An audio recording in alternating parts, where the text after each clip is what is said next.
चाह रहे हैं सामाजिक परिवर्तन कर देंगे, लेकिन मायावती जी ने ये कहा कि 2007 से 12 में जब हमारी सरकार बनी तो हमने वो काम किए जो असल में सामाजिक परिवर्तन होता है। जैसे कि उच्च वर्ग के कुछ लोग हैं, उनके सामने दलित लोग बैठ नहीं सकते थे।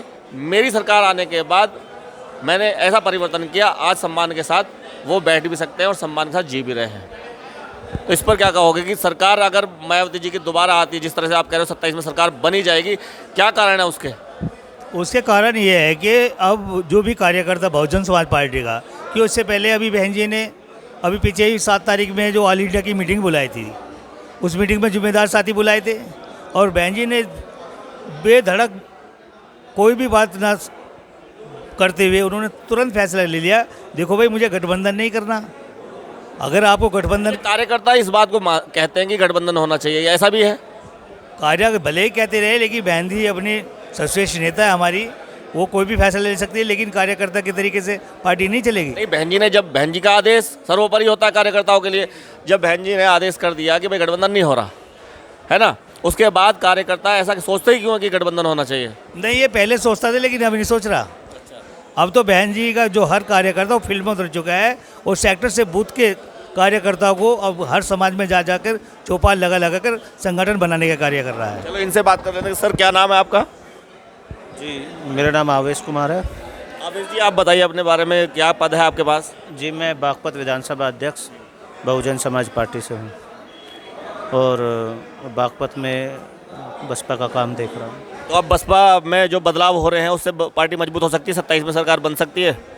देखो, बदलाव मजबूती के लिए ही किए जाते हैं। अगर कहीं कमजोरी हमें दिख रही हो तो उसके लिए बदलाव किए जाते हैं, जिससे कि पार्टी मजबूत हो और पार्टी में हम बेहतर प्रदर्शन कर सकें। जी, जिस तरह से मैंने अभी बात की कि गठबंधन की बात कार्यकर्ता ज़्यादा करते हैं, मायावती जी को गठबंधन कर लेना चाहिए, है ना, लेकिन जब ऊपर से आदेश है, मायावती जी कह रही है कि हम अकेले चुनाव लड़ेंगे, हमें फ़ायदा नहीं होता, हमारा वोट मिल जाता है दूसरी पार्टी को, लेकिन उनका वोट हमें नहीं मिलता, इसलिए गठबंधन मायावती जी नहीं करती। तो कार्यकर्ताओं में ऐसी होड़ क्यों रहती है?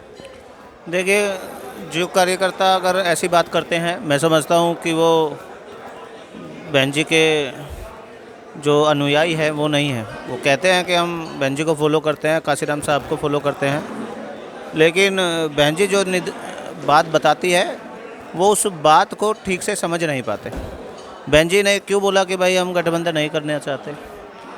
बहन जी क्यों कहती है कि हम गठबंधन नहीं करना चाहते हैं? क्योंकि गठबंधन से हमें फ़ायदा नहीं होता है। वो फ़ायदा क्यों नहीं होता? हमारा गठबंधन 3 बार हुआ है। एक 1993 में हुआ, एक 1996 में हुआ, एक 2019 में हुआ। अब आप बताइए, जो 93 में हुआ उसमें जितनी हमारी सीट थी, उस सीट हमारा वोट जो बहन जी कहती है कि जिससे हमारा गठबंधन होती है कि अपने जो समाज का जो हमारा कोर वोटर है उसको दिशा निर्देश करती है कि जिसके साथ हमारा गठबंधन है उसको आप वोट कर दीजिए। तो हम बहन जी का जो वोटर है वो उसको वोट कर देता है, लेकिन जिससे हमारा गठबंधन होता है उस पार्टी का जो कोर वोटर होता है वो हमें, हमारी पार्टी को वो वोट नहीं करता। ये हमने जब 96 में कांग्रेस के साथ गठबंधन हुआ तब भी ये महसूस हुआ। हमारी 67 सीट थी तो 67 की 67 ही सीट रह गई, लेकिन कांग्रेस की सीट कई गुना वहाँ पर बढ़ गई। 2019 की हम बात करें तो हमारा गठबंधन समाजवादी पार्टी और आरएलडी से था। अब आरएलडी की तीन सीट वो चुनाव लड़ी थी, एक बागपत की थी, एक मुजफ्फरनगर की थी। तो तीनों सीट पर अजीत सिंह जी लड़े और जो उनके पुत्र हैं, है ना, वो जयंत चौधरी जी भी लड़े, लेकिन वो जाट वोट जो उनका कोर वोटर है उन्होंने गठबंधन को वोट ना दे करके बीजेपी को वोट दिया। तो और हम अगर उस गठबंधन में 60-70 सीट जीतने वाले थे, लेकिन उस सीट में हम सिर्फ गठबंधन पूरी 15 सीट जीत पाई और 15 सीट में भी वो सीट जीती 10 बीएसपी जीती थी और 5 समाजवादी पार्टी जीती थी। तो अगर उस सीट का हम समीक्षा करें तो वहाँ पर वही सीट हम जीत पाए हैं जहाँ पर दलित और मुस्लिम वोट बाहुल्य क्षेत्र था। जहाँ पर दलित और मुस्लिम ने एकता दिखाई तो वहाँ पर हम वो सीट जीत गए। तो जो समाजवादी पार्टी का कोर वोटर है यादव समाज समाजवादी पार्टी को खुद वोट नहीं करता। तो जाट समाज है अगर आरएलडी का, तो वो खुद उसको वोट नहीं करता। तो और जो कांग्रेस पार्टी है, कांग्रेस के पार्टी के पास अपना खुद वो कोर वोटर कुछ है नहीं, तो गठबंधन हम इन पार्टियों के थ्रू अगर समाज से करेंगे तो हम क्यों पार्टी से गठबंधन करके समाज से गठबंधन करें, हम डायरेक्ट जा करके समाज से गठबंधन करने की हम सोचेंगे। और बहन जी भी यही बात कहती है कि हमने 2007 में देखो जितनी सीट जीती वो बिना गठबंधन की सीट जीती है। 2002 में हमने जब सीट जीती है, 100 सीट हमारी हमने जीती है, वो बिना गठबंधन के जीती है, और उसको हम तब जीत पाए जब हमने समाज के साथ गठबंधन किया। तो बहन जी गठबंधन के लिए मना नहीं करती, लेकिन बहन जी गठबंधन कहती है कि आपको गठबंधन समाज के साथ करना है। चलिए, मैं आपकी बात ये मान लेता हूँ कि बहन जी ने इस तरह की बात कही है कि अगर गठबंधन करते हैं तो नुकसान ही हुआ है ना, तो अकेले चुनाव लड़कर फ़ायदा होना चाहिए। अकेले चुनाव लड़े तो नुकसान भी तो हुआ है। मैं वही कह रहा हूँ आपको, मैंने 2 एग्जाम्पल अभी दिए। मैंने कहा 2007 में हम बिना गठबंधन के चुनाव लड़े, तो 2007 में हम पूर्ण बहुमत के साथ उत्तर प्रदेश में हमने सरकार बनाई। तो क्या जो रणनीति हमने 2007 में बनाई थी, वो रणनीति पर हमारे जितने भी योद्धा हैं बहुजन समाज पार्टी के, उन योद्धाओं को उस रणनीति पर काम करने की ज़रूरत है जो हमने 2007 में यहाँ पर दोहराया था, जिसको हम सोशल इंजीनियरिंग बोलते हैं, जिसको हम भाईचारा समाज में बोलते हैं। तो वो रणनीति के तहत अगर हम बहुजन समाज पार्टी में काम करेंगे तो हम फिर से 2007 को दोहरा सकते हैं। दूसरी बात क्या है कि काशीराम साहब ने कहा था कि देखो हमारी हारने के 1000 कारण हो सकते हैं। उसमें आपको कोई बोलता है कि भाई गठबंधन बहन जी नहीं कर रही इसलिए हम हार रहे हैं, कोई बोलता है कि भाई बहन जी मिशन से भटक गई है, कोई बोलता है कि बहुजन समाज पार्टी बीजेपी की सहयोगी पार्टी है, कोई बोलता है कि भाई कार्यकर्ता काम नहीं कर रहे हैं। बहुत सारे सवाल बीएसपी के हारने के लिए समाज में फैलाए जाते हैं, लेकिन अगर बीएसपी का जीतने का जो कारण है माननीय काशीराम साहब और बहन जी जो हमें बताती है, वो कारण है कि जब तक हम गैर राजनीतिक जड़ें मजबूत नहीं करेंगे तब तक हम राजनीति में कामयाब नहीं हो सकते। तो हमें राजनीति में अगर कामयाब होना है तो हमें सामाजिक संबंध को मजबूत करना है। हमें गैर राजनीतिक जड़ें का मतलब होता है सामाजिक संबंध को मजबूत करना। तो हम जब तक सामाजिक संबंध को मजबूत नहीं करेंगे, जितनी भी जातियां हैं उनको बहुजन नहीं बनाएंगे और बहुजन बना करके उनको उनकी समस्याओं से रूबरू नहीं कराएंगे, तब तक वो अपने इस आंदोलन में शामिल नहीं हो सकते जिस आंदोलन को बहुजन समाज पार्टी लेकर के चल रही है। लेकिन बनाएंगे कैसे? बीजेपी तो तोड़ ढूंढ रही है।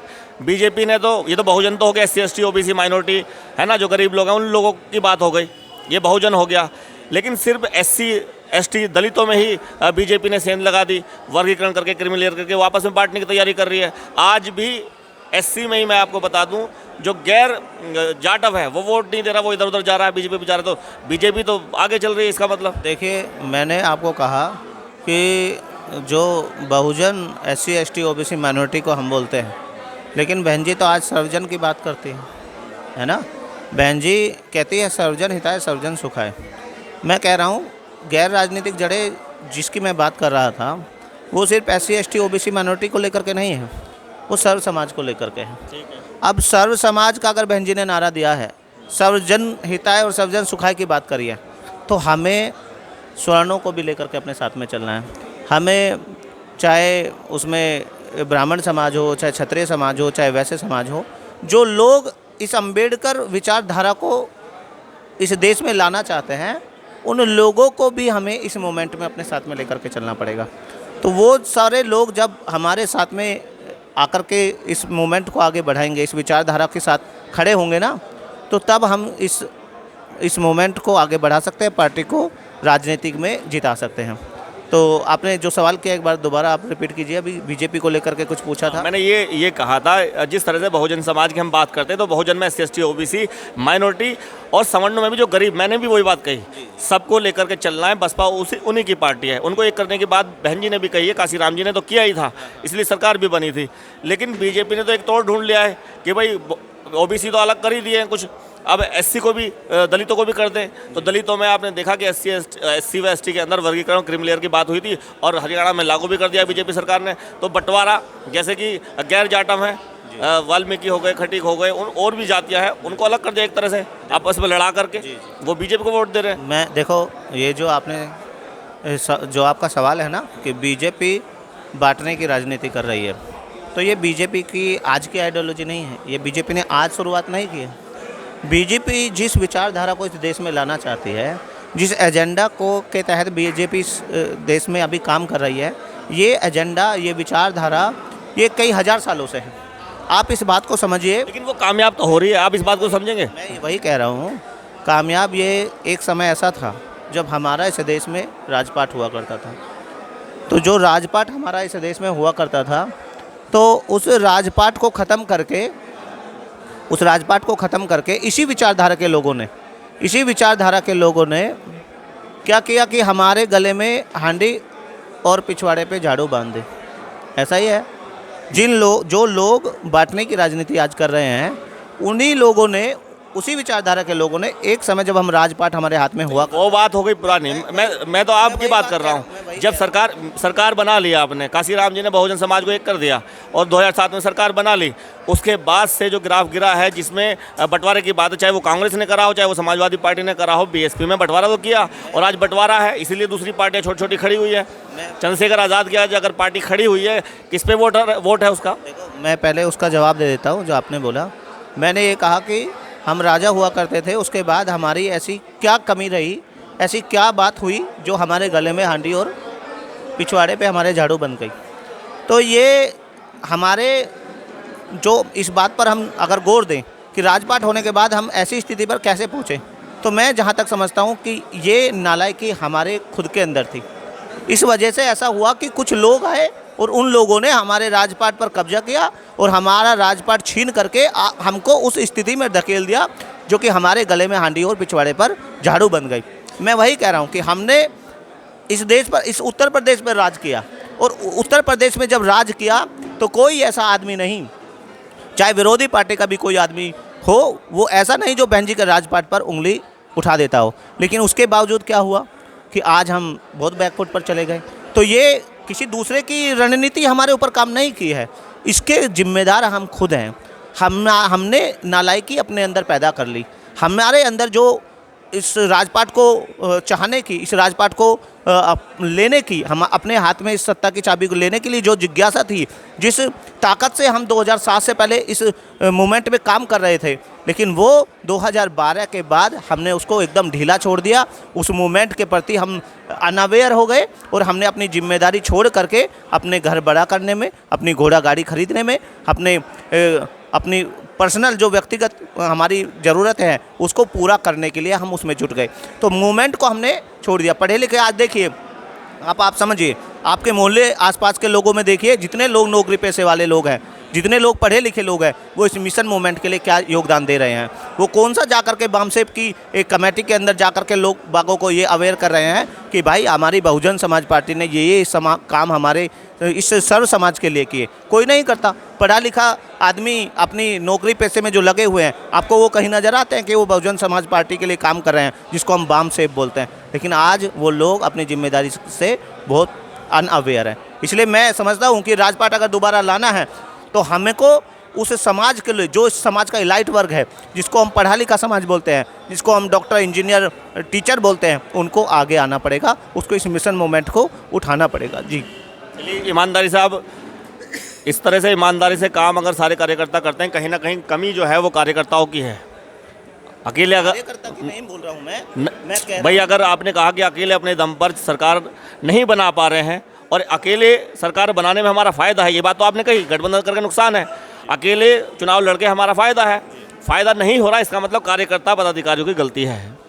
सीधी मैं तो मानूंगा, लोग, जनता भी मानेगी। फिर आप कह रहे हो कि अगर हम अकेले चुनाव लड़ रहे हैं तो पदाधिकारियों की गलती, आप ये कह रहे हैं? नहीं, मैंने कहा अगर अकेले चुनाव लड़ने पे बसपा को फ़ायदा है, जैसा कि आपने कहा, जी जी, है ना, गठबंधन से नुकसान है, तो अगर अकेले चुनाव लड़ने पर भी नुकसान हो रहा तो इसमें पदाधिकारियों और कार्यकर्ताओं की गलती है, ये तो मानोगे? मैं ये कह रहा हूँ, मैं इसमें गलती नहीं बोलना चाहता हूँ, मतलब मैं ये नहीं समझता हूँ कि उसमें उनकी गलती है। मैं ये कहता हूँ कि भाई जिस समाज को जिम्मेदारी निभानी चाहिए, जिस समाज को इस नहीं, क्या वो पदाधिकारी लोगों के बीच में, जैसे कि आदेश है बहन जी के कि ग्राउंड पे जाना है, लोगों के बीच में जाना है, क्या उस तरह से भाईचारा जिस तरह की आप बनाने की बात करें, इस तरह से बना? अगर बनता तो वोटें मिलती, सीटें मिलती। तो इसमें कमी है ना, मानो इस बात को। आपकी बात सही है। मैं ये समझता हूँ कि कहीं ना कहीं जो पदाधिकारियों को है, उनका गैर जिम्मेदाराना वो कहीं हमें दिखता है। वो, लेकिन आज देखिए आप यहाँ कितने सारे लोग यहाँ पर इकट्ठा हुए। ये भी एक हमारे पार्टी की एक मीटिंग है ना, पार्टी की मिशन मूवमेंट की मतलब स्ट्रेटेजी को बनाने के लिए यहाँ पर सारे लोग इकट्ठा हुए हैं।